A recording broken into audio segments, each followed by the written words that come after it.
news aujourd'hui, je vais faire mon infiltration et je vous cache pas que j'ai hâte, cela j'en peux plus. Alors honnêtement la journée ça va, j'ai pas trop à me plaindre, je pense que la gravité en fait joue pour moi, ça me tire pas, ça va bien. Vous noterez d'ailleurs je porte plus du tout l'écharpe parce qu'en fait c'était devenu contre-productif. À force d'avoir le coude tout le temps plié, bah, je commence à avoir des douleurs même dans le coude. Donc là justement j'essaie justement de libérer et je fais attention à pas avoir de mouvement au niveau de l'épaule et ça se passe plutôt bien. Par contre la nuit, alors là la nuit je vous raconte même pas, souffrance sur souffrance. En fait pour que ça aille bien faudrait que je dorme assise. Alors vous noterez avec la tête de lit que j'ai c'est assez confortable, je pourrais. Mais en réalité je peux pas, dès que je commence à piquer du nez je glisse sur la droite ou à gauche, ce qui me fait à nouveau mal à l'épaule bien entendu. Du coup j'ai des nuits assez horribles. Donc maintenant, j'attends avec une certaine impatience mon infiltration. Par contre, je suis pas réellement impatiente d'en arriver à l'infiltration elle-même parce que j'ai vécu il y a 6 ou 7 ans ma première infiltration sur une des épaules. Ça avait été un vrai moment de torture. Je vous explique, en fait mes tendinites c'est surtout des problèmes de calcification, c'est-à-dire qu'apparemment il y a des petits morceaux de l'os qui s'effritent et qui finissent dans le muscle et c'est ça qui fait mal. Et l'infiltration elle va juste servir à gérer l'inflammation, mais la partie calcifiée qui est dans le muscle, elle faut qu'elle se désintègre avec le temps. Le radiologue de l'époque m'avait dit si je la casse pas avec mon aiguille, ça va prendre beaucoup de temps et vous allez continuer à avoir mal. Donc il se sert de son aiguille après avoir fait l'infiltration pour aller taper dans cette petite calcification pour la désintégrer. C'est au niveau de la douleur, c'est comme si on vous envoyait des coups d'électricité dans le cerveau. C'est horrible. Pour vous dire, à la fin, en fait, j'ai pratiquement tourné de l'œil à la sortie. Donc, j'ai pas hâte de ce moment-là, mais je sais que je vais devoir y passer si je veux retrouver mes nuits, en fait. Donc on va prendre sur soi.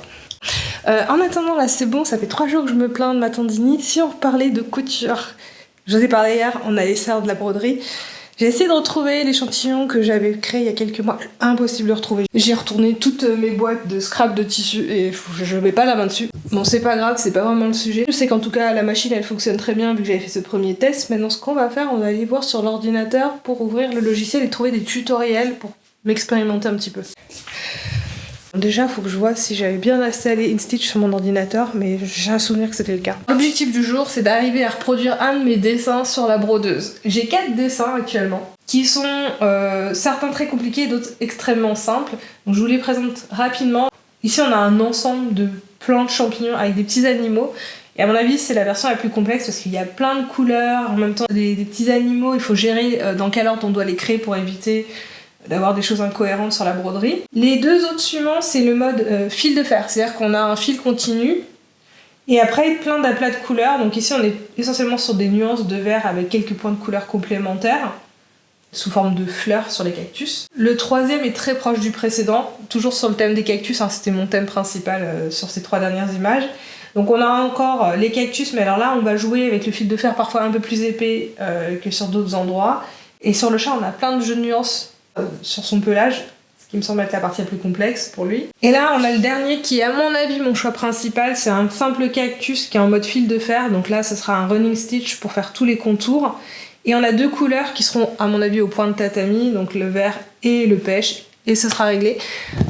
Donc de toute évidence ce sera plutôt celui-ci que je vais retenir, mais je vais déjà me faire un tutoriel sur un pas à pas existant sur internet sans me poser de questions pour déjà évaluer le niveau de difficulté.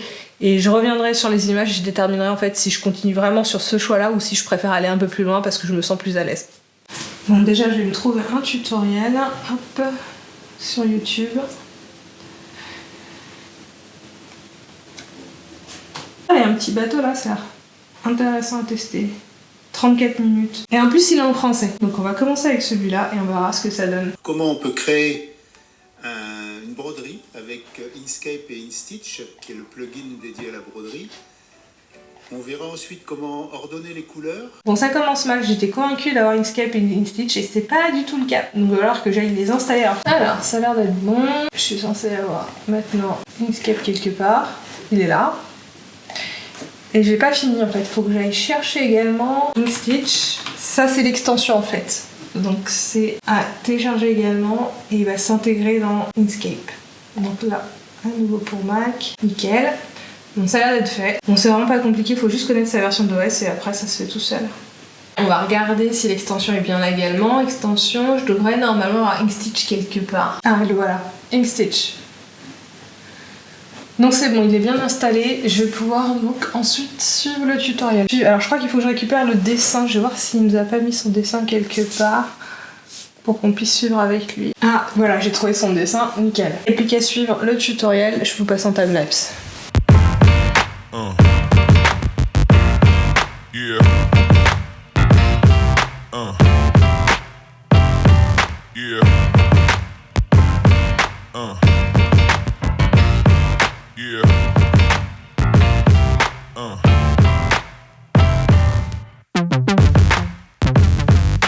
Je viens de cliquer sur le bouton paramètres pour lancer le nombre de points de broderie et qui passe en fait toute la simulation. Ça fait plus de 5 minutes maintenant qu'il tourne. Or que dans le tutoriel on dit oui ça peut être long mais vous inquiétez pas, ça doit pas dépasser les 2-3 minutes. Bon, est-ce que je dois m'inquiéter? Je vais attendre encore quelques instants et on verra si je dois l'arrêter ou pas. Bon bah non, je vous confirme, il est planté. Hein. Là j'arrive même pas à sortir donc je pense qu'il m'a juste planté l'ordinateur. Génial. On va essayer. J'ai l'impression en fait c'est quand j'ai voulu faire le chemin pour le A là, c'est ça qui le bloquait. Bon, je refais un test, on verra bien si ça marche. Extension, InStitch, paramètres. Ah, ça a l'air d'être un peu plus probant. J'ai un peu joué avec les paramétrages de la broderie, notamment les angles. J'ai pas trouvé tous les points de broderie. Mais j'ai dû mettre un terme à la séquence assez rapidement parce que j'étais limitée en termes de temps. J'avais estimé qu'en 1 heure, normalement, j'aurais dû pouvoir à la fois dessiner ma broderie, gérer les paramétrages et également la lancer sur la brodeuse. Ce n'est pas du tout ce qui s'est passé. En fait, il faut savoir que le tutoriel que j'ai suivi, il n'était pas du tout pédagogique. Il aurait mieux valu qu'elle soit scindée en plusieurs séquences et qu'il fasse un peu plus de focus sur les différents boutons parce que il passait sous le silence tellement d'informations que je devais me mettre en pause à chaque fois pour chercher où étaient ces actions. Après, en plus, c'était un tutoriel qui datait de 3 ans, donc l'interface avait totalement changé. Bref, il aurait peut-être mieux valu que je suive un tutoriel en anglais qui soit plus d'actualité au final. Parce qu'il faut savoir que j'ai même pas fait la moitié de son tutoriel. Je me suis arrêtée à la fin quand il vectorisait son dessin et qu'il lançait le mode paramètres pour générer donc la simulation de broderie. Et derrière, normalement, il y avait toute une séquence dédiée à la réorganisation des couleurs pour faciliter la broderie sur la machine. Donc je ressors un petit peu frustrée parce que moi je pensais que ce serait beaucoup plus rapide quand on me vend du 34 minutes pour un tutoriel. Je me dis ok, c'est un pas à pas, c'est vraiment que 34 minutes qu'il faut. Non, pas du tout, il faut beaucoup plus de temps sur Inkscape. Ce qui est un peu con pour moi d'avoir passé autant de temps là-dessus parce que j'utilise au quotidien Adobe Illustrator. Et si j'ai pris du temps avec Inkscape, c'est uniquement parce que je connais pas l'interface du logiciel. Donc je tâtonnais beaucoup pour trouver les raccourcis et les boutons. C'est vraiment pas sur ça que j'avais envie de passer mon temps.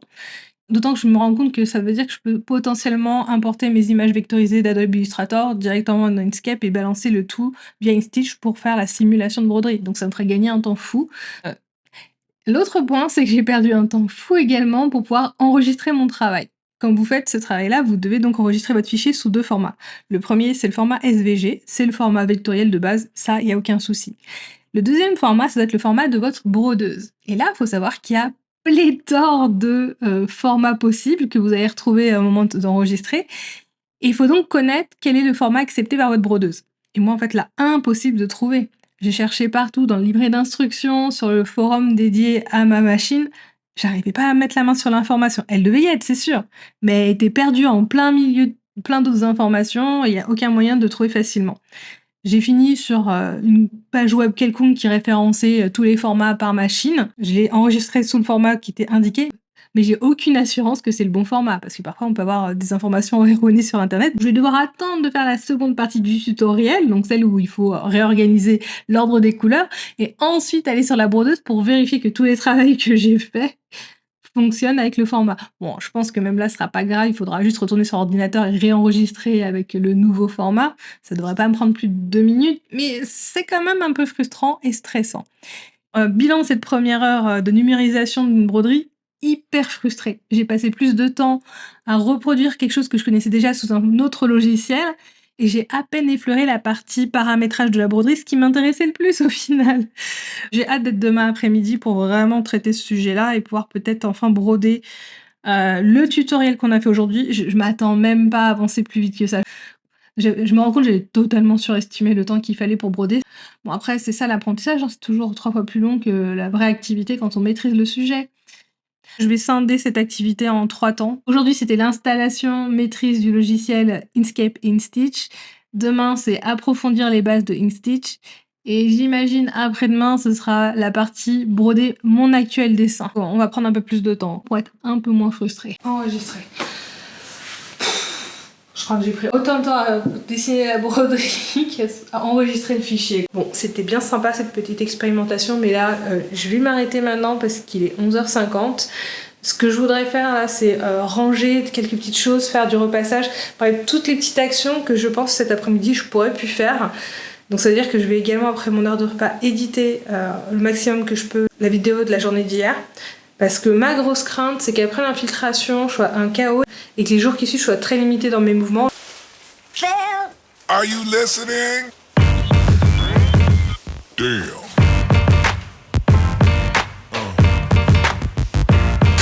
Yeah. Yeah. Yeah.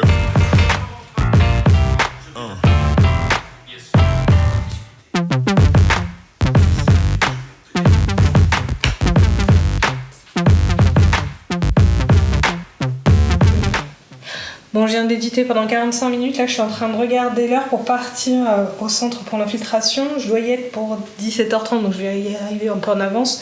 Il faut donc que je parte à 16h20, il est 15h52.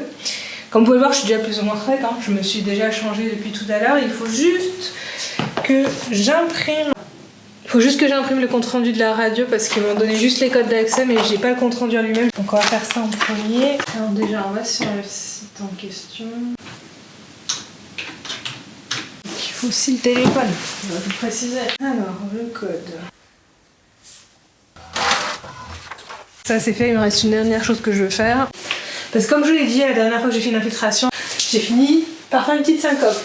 Donc je me suis préparé un petit encart, une maison, une galette de riz avec une couche de chocolat que j'ai fait refroidir par-dessus. Par contre il me faut quelque chose pour la protéger. Bon par contre j'ai pas de petit sachet donc ça va pas être pratique. Mais je voudrais éviter que ça me dégouline dans le sac vu que c'est du chocolat, un carré de chocolat classique qui a juste été fondu. Je pensais que ça allait me prendre 20 minutes de me préparer mais pas du tout, ça n'en a pris même pas 10. Il est tout juste 16h, je suis prête sauf que je suis pas censée décoller avant 20. Bon. Mais je pense que je vais décoller en avance parce que vu ce qui s'est passé la dernière fois que je me suis pointée alors que j'aurais dû être 30 minutes avant l'heure, ça me fera pas de mal. Mais je vous assure, j'ai regardé les consignes cette fois, il n'y a rien indiqué sur le fait d'arriver 30 minutes en avance. Je le fais uniquement par précaution cette fois.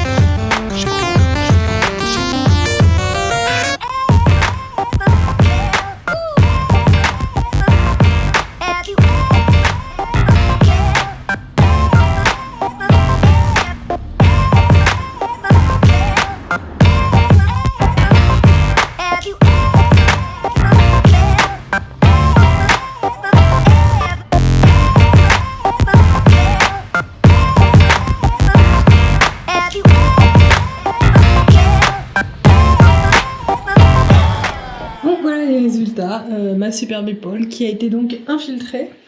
Alors au final il ne m'a pas du tout fait mal parce qu'en fait ce qui fait vraiment mal c'est quand ils utilisent l'aiguille pour casser la calcification. Il l'a pas fait, il m'a dit non on fait juste l'infiltration, on voit comment ça fonctionne.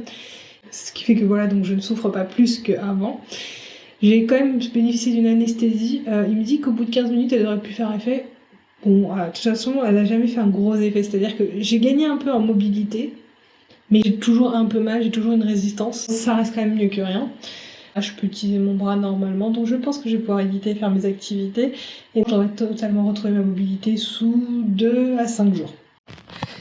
Il est 19h20, il me reste moins de 2 heures pour finir de publier ma vidéo. Si je veux la sortir dans les temps, bon, je vais pas perdre de temps, je vais essayer de publier en même temps, je vais manger, je vais voir si c'est faisable. Sinon, au pire, ce sera ma vidéo qui sera en retard cette fois-ci. On verra bien. Oh my god, 22h08, je viens tout juste de finir de éditer la vidéo. Là, elle est en train d'exporter, je vais ensuite pouvoir la charger. J'ai même pas encore fait la vignette, je sens que je vais la bâcler, désolée, mais là, j'ai plus le courage. Sachant que j'ai pas du tout mangé, j'ai mis mon plat au four, il a sonné, et au lieu d'aller le sortir du four, j'ai laissé 20 minutes supplémentaires. Donc quand je me suis décidée à aller le sortir, il était déjà cramé, ça me donnait plus envie, j'ai mangé à peine un morceau, et je me suis dit, c'est pas pour moi. Bref, je crois que là, je vais m'arrêter là parce que je suis crevée entre l'édition, l'infiltration, tout ça. Désolée, il n'y a pas de vraie conclusion, j'ai pas le cerveau pour ça. J'espère juste que demain, j'aurai la patate pour pouvoir enfin reprendre mes activités couture, etc. Je vous fais des bisous, à demain. Oh purée, mais je l'ai trop cramé mon plat. Bah maintenant, j'ai plus qu'à m'amuser à le gratter, tiens.